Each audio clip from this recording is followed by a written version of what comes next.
하나님의 회복을 꿈꾸는 묵상 6일차 묵상을 시작하겠습니다.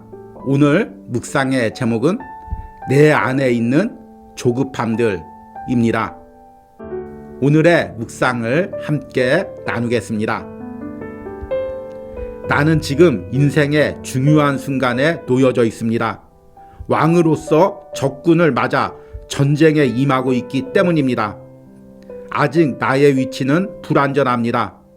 물론 사무엘 선지자가 하나님의 뜻이라며 나에게 기름을 부었습니다. 그러나 여전히 나를 왕으로 인정하지 않는 사람들이 많이 있습니다. 그들 앞에서 나는 스스로 왕의 자질을 입증해야 합니다. 이번 전쟁이 바로 그 기회입니다.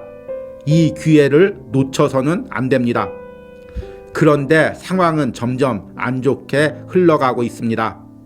블레셋이 막강한 병력과 무기로 맞은편에서 진을 치고 있기 때문입니다. 싸우기 위해 모여들었던 백성들은 매일 밤 조금씩 군대를 이탈하고 있습니다. 이제 남은 군대가 얼마 없습니다. 매일 나는 조급함에 잠을 자지 못하고 있습니다. 내일이면 또 얼마나 많은 사람들이 사라져 있을까? 이런 생각을 하면 숨을 쉬기도 어려웠습니다. 이것을 해결할 유일한 방법은 백성들 앞에서 하나님께 제사를 드리는 것입니다.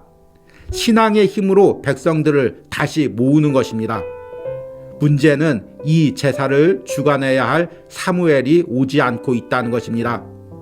오기로 한 날짜가 벌써 7일이나 지났습니다. 더 이상은 조급해서 기다릴 수가 없습니다.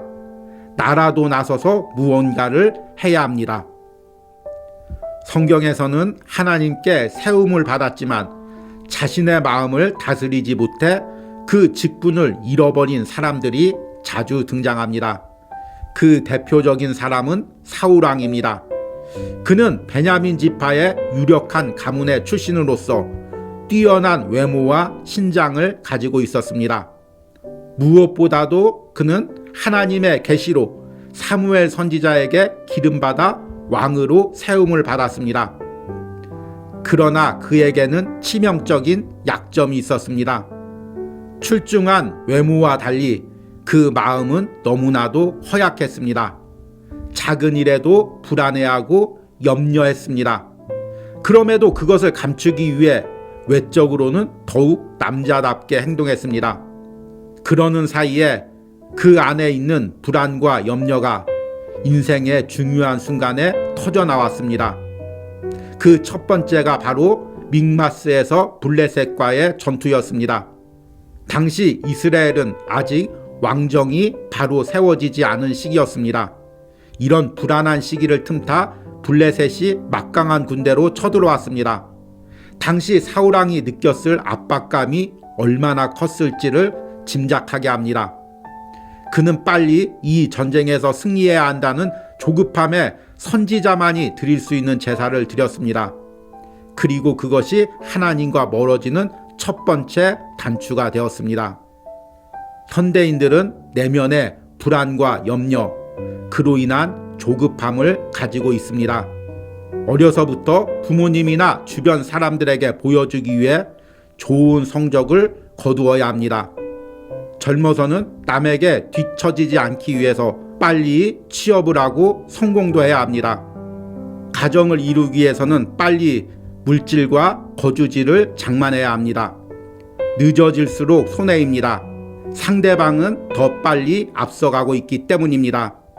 주저하다가는 세상과 사람들에게 낙오자로 인식될 것 같다는 불안감이 엄습합니다.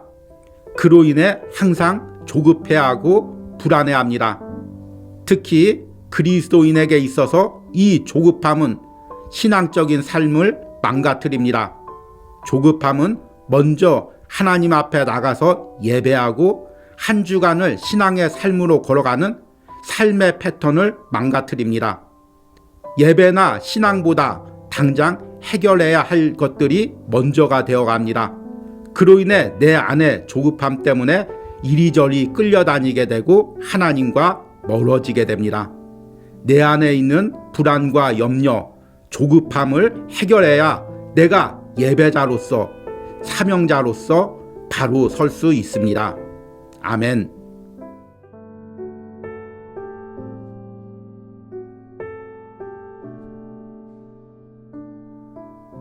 하나님의 회복을 꿈꾸는 묵상 7일차 묵상을 시작하겠습니다. 오늘 묵상의 제목은 미움의 마음이 빼앗아 가는 것입니다. 오늘의 묵상을 함께 나누겠습니다. 나는 그 녀석을 볼 때마다 속이 뒤틀립니다. 그가 모든 사람들에게서 내가 받을 존경과 사랑을 빼앗아 갔기 때문입니다. 특히 이번 전쟁에서 승리하고 돌아올 때는 더 가관이었습니다. 전쟁에서 승리한 모든 영광은 내가 받아야 당연하건만 백성들은 다윗을 전쟁의 영웅으로 칭송했습니다. 그렇게 오랜 기간 고생한 나보다 단 한 번 운이 좋아 골리앗을 쓰러뜨린 그를 사람들이 높인 것입니다. 물론 나는 왕으로서 관대한 얼굴로 그 정도는 다 품을 수 있다는 표정을 지었습니다. 그러나 속은 그를 향한 질투와 분노로 부글부글 끓었습니다. 그가 내 옆에 있는 것만으로도 견딜 수가 없습니다. 자신은 아무 욕심이 없는 양 순진한 표정을 짓는 그의 얼굴을 보는 것만으로도 화가 치밀어 올랐습니다. 그런데 오늘은 그를 보는데 내 안에 알 수 없는 뜨거운 분노가 치밀어 올랐습니다. 그리고 나도 모르게 그를 향해 창을 던졌습니다. 내가 이 정도는 아니었는데 왜 이 지경까지 되었을까요? 내 안에 나도 다스릴 수 없는 분노와 증오가 올라오고 있음을 보고 깜짝 놀랐습니다. 나는 어떻게 해야 할까요? 이 마음을 어떻게 다스려야 할까요?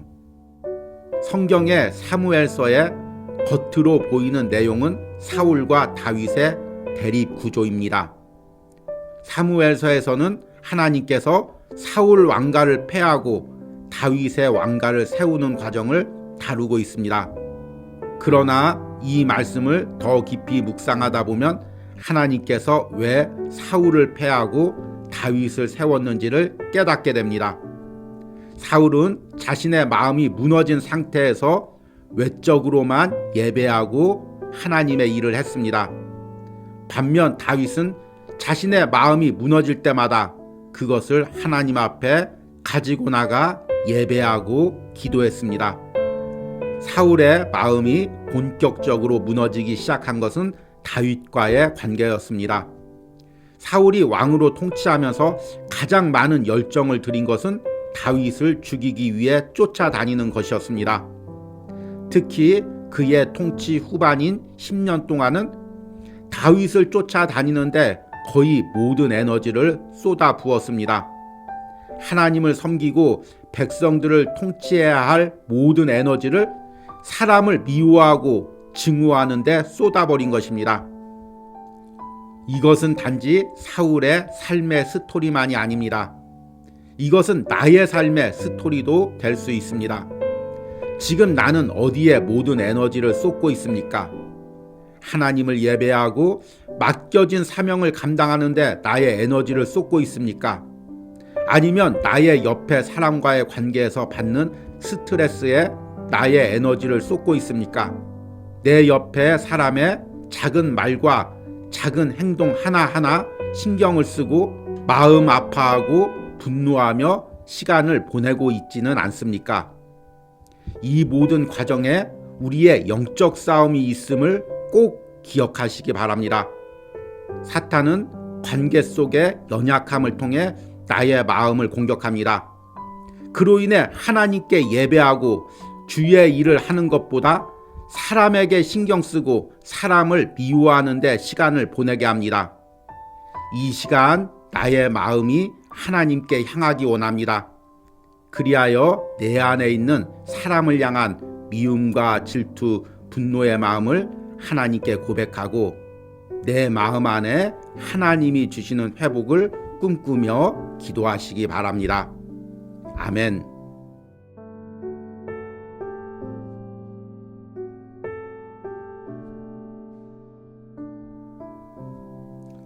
하나님의 회복을 꿈꾸는 묵상 8일차 묵상을 시작하겠습니다.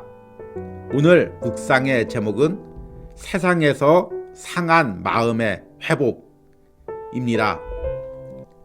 오늘의 묵상을 함께 나누겠습니다. 길을 가다가 커피를 주문하러 처음 방문하는 카페를 찾았습니다.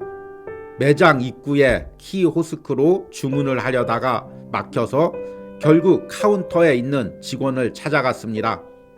젊은 여성 직원이 주문을 받고 있었습니다. 주문을 하기 위해 메뉴에 대해서 물어봤습니다. 그러자 여성은 쳐다보지도 않고 메뉴판을 보세요 라는 말만 하였습니다.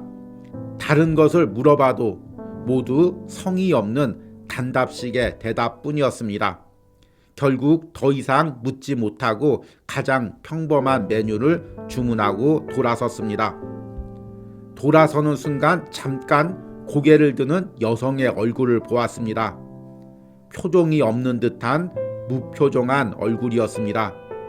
순간 무엇이 저 여성의 얼굴을 저렇게 무표정하게 변화시켰을까라는 생각을 하게 되었습니다. 그리고 그 여성이 싸우고 있을 치열한 하루를 상상해 보았습니다. 매일같이 거친 사람들과 거친 말들을 대하며 무표정한 얼굴과 단답형 말로 힘겹게 마음을 지키고 있는 그녀의 하루를 상상해 보았습니다. 어쩌면 그 여성의 무표정과 방어적인 말투는 거친 사람들의 틈바구니에서 살아남기 위한 자신만의 몸부림일지도 모른다는 생각을 해봅니다. 성경의 다윗이라는 인물을 묵상하다 보면 그가 얼마나 거친 사람들의 틈 속에서 살았는지를 보게 됩니다. 그는 유목사회의 거친 가부장적 문화 속에서 살아갔습니다. 위로 여러 명의 형들이 있었고 그들은 막내 동생에게 친근한 형들이 아니었습니다. 또 사울왕의 밑에 들어가서는 거친 사울왕과 신하들의 틈바구니에서 살아야 했습니다. 그 후에 삶 역시 계속해서 자신을 적대하는 세력들과의 싸움이었습니다. 자신의 편인 사람들과의 관계는 어떠했을까요? 다윗의 가장 든든한 조력자로 불렸던 요압이나 그의 형제들 역시 거친 사람이었습니다. 그들은 겉으로는 다윗에게 충성을 했지만 강한 자기 주장으로 다윗의 명령을 무시하기가 일쑤였습니다.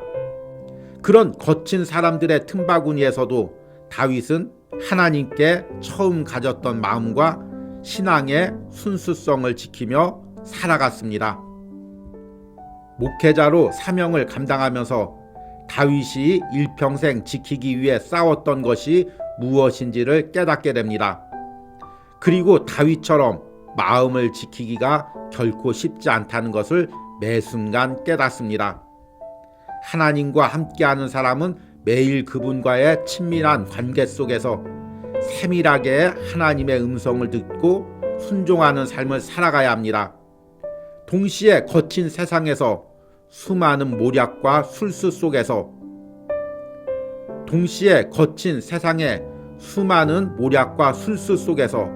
이것이 결코 쉽지 않은 것임을 알고 있습니다. 우리는 거친 세상과 포악한 사람들에게서 매일같이 마음이 상합니다. 이 마음을 그대로 두면 나도 모르게 세상적인 강팍한 마음으로 변하게 됩니다. 그러기에 내가 세상에서 상처를 받을 때마다 매 순간 나의 마음을 위로하시고 회복하시는 성령 하나님의 은혜를 누려야 합니다. 지금 나는 세상에서 내 마음을 잘 지키고 있습니까? 들에서 양을 치며 하나님을 찬양하던 어린 다윗의 마음을 지켜나가고 있습니까? 아니면 거친 사람들과 싸우느라 나도 모르게 무표정한 얼굴과 거친 말투로 변해가고 있습니까? 이 시간 세상에서 변해가는 내 마음을 만지시고 회복하시는 하나님의 은혜를 소망합니다. 아멘.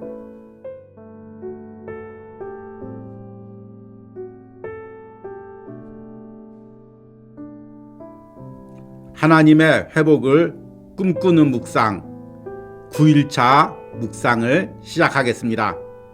오늘 묵상의 제목은 죄된 마음으로부터의 회복입니다. 오늘의 묵상을 함께 나누겠습니다. 나는 왕입니다. 한 나라의 최고의 권력을 가진 사람입니다. 특히 나는 하나님의 백성인 이스라엘의 왕입니다. 하나님께서 사무엘을 통해 내게 기름을 부어 왕으로 세웠습니다. 무엇보다도 여기까지 오기까지 내가 얼마나 험한 길을 걸어왔는지는 누구보다도 내가 잘 알고 있습니다.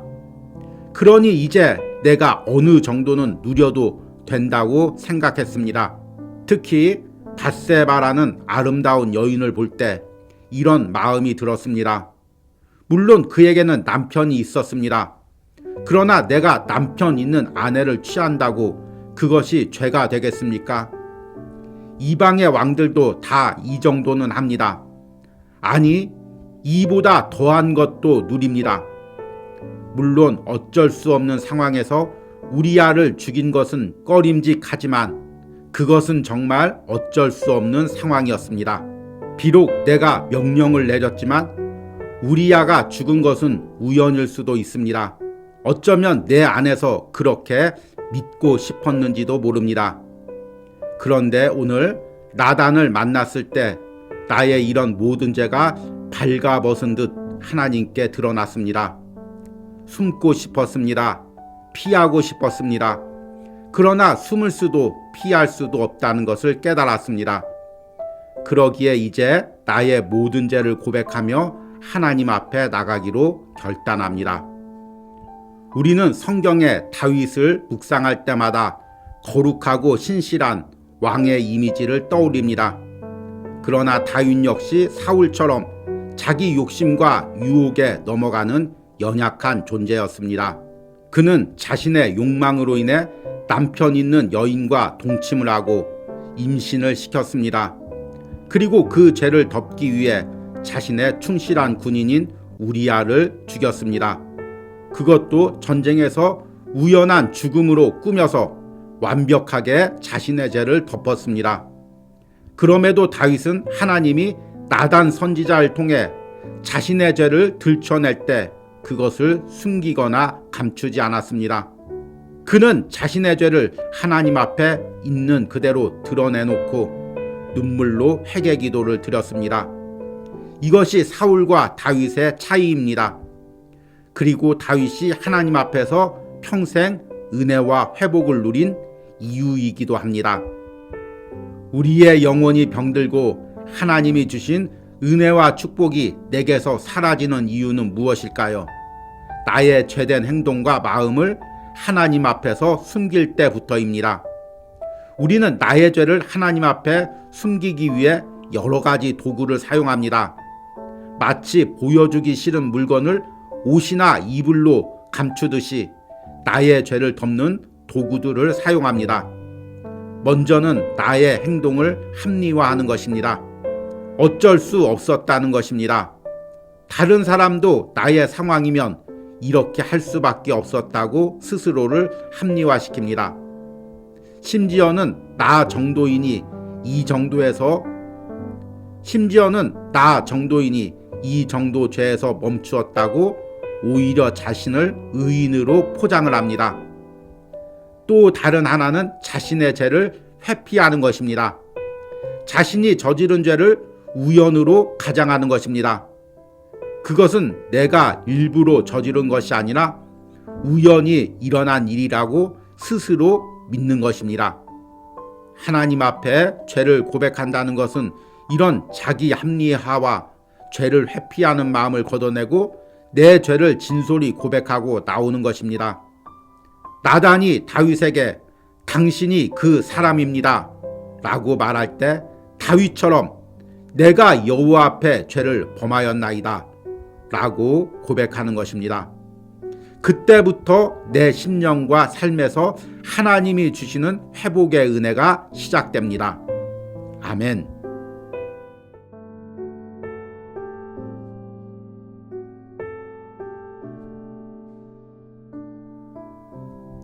하나님의 회복을 꿈꾸는 묵상 11차 묵상을 시작하겠습니다. 오늘 묵상의 제목은 내 삶의 문제를 덮어두려 할 때입니다. 오늘의 묵상을 함께 나누겠습니다. 나는 지금 충격적인 소식을 들었습니다. 나의 장남 암논이 이복 동생인 다말을 겁탈했다는 소식입니다. 암논은 그것도 모자라 자신의 욕심만을 채운 후 다말을 쫓아내었습니다. 나는 이 소식을 듣고 너무나 화가 났습니다. 그러나 암논을 불러 혼을 내지도 징계하지도 않았습니다. 암논은 나의 뒤를 이을 아들이기 때문입니다.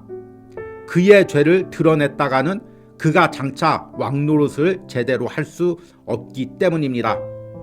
또한 암논의 꾀병에 속아 그에게 다말을 보낸 것도 나 자신이기 때문입니다. 무엇보다도 암논의 죄를 들춰냈다가는 겨우 잠잠해진 내가 밧세바와 동침한 죄까지 들춰질 것입니다. 일단 덮어두는 것이 가장 좋은 방법입니다. 이렇게 덮어두면 후에 모든 일이 해결될 것입니다. 물론 당장 다말의 친오빠인 압살롬이 화를 내겠지만 그도 곧 잊을 것입니다. 이렇게 덮어두면 모든 것이 저절로 해결될 것입니다.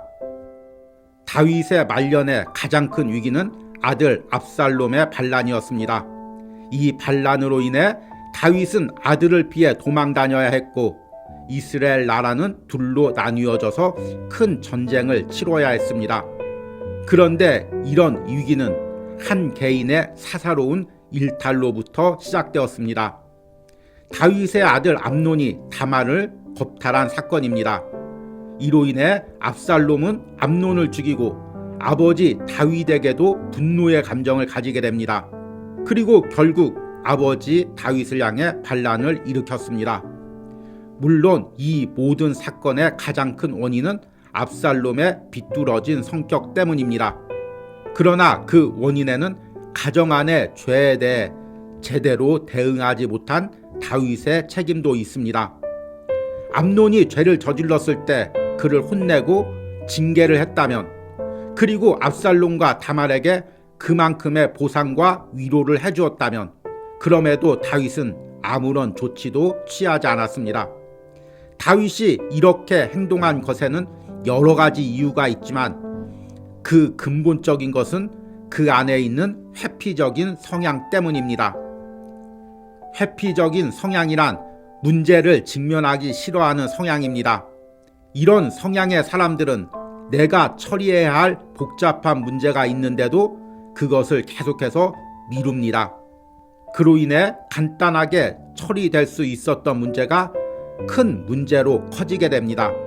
회피적인 성향을 가지는 데에는 여러 가지 이유가 있습니다. 어린 시절 부모님의 과잉보호나 타고난 유약한 성향, 또 일을 미루는 게으름 등이 있습니다. 문제는 이런 성향이 하나님과의 관계에서는 치명적이라는 것입니다. 내 안에 해결해야 할 죄의 문제가 있는데, 우리 가정과 자녀들에게서 해결해야 할 문제들이 있는데, 회피적인 성향은 이런 것들을 계속 미룹니다.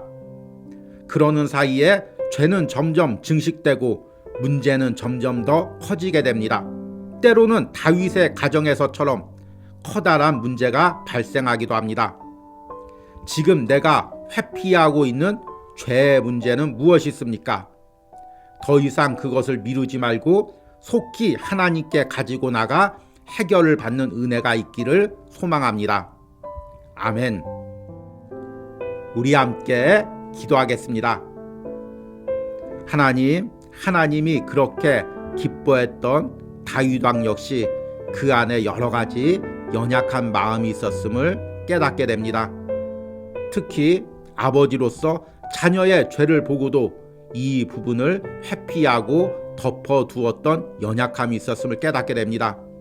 자녀의 죄를 들추기 싫어서, 사랑하는 자녀를 아프게 징계하기 싫어서 자녀를 야단치다가 나의 죄까지 드러날까봐 이 문제를 회피하고 숨겼던 다윗의 모습을 보게 됩니다. 내 안에도 다윗과 같은 죄를 회피하려는 마음이 있지 않았는지 오늘 말씀을 통해 다시 한번 내 마음을 들여다봅니다. 계속해서 내 안에 커지고 있는 죄의 문제들, 우리 가정과 자녀들 안에 커지고 있는 죄의 문제들을 내가 외면하고 덮어두고 있지 않았는지 다시 한번 말씀으로 들여다봅니다. 하나님, 죄와 대면하는 것을 두려워하지 않게 하여 주시옵소서. 죄와 싸우는 것을 미루지 않게 하여 주시옵소서. 우리 가정 안에 자녀들 안에 들어오는 죄의 문제와 직면하여 싸우는 것을 피하지 않게 하여 주시옵소서. 오늘 묵상을 듣는 심령들 가운데 결단하는 마음을 주시고 이제 더 이상 미루지 않고 죄와 싸울 수 있는 담대한 용기를 부어주시옵소서. 그리고 하나님이 주시는 놀라운 회복과 은혜를 누리게 하여 주시옵소서. 예수님의 이름으로 기도했습니다. 아멘.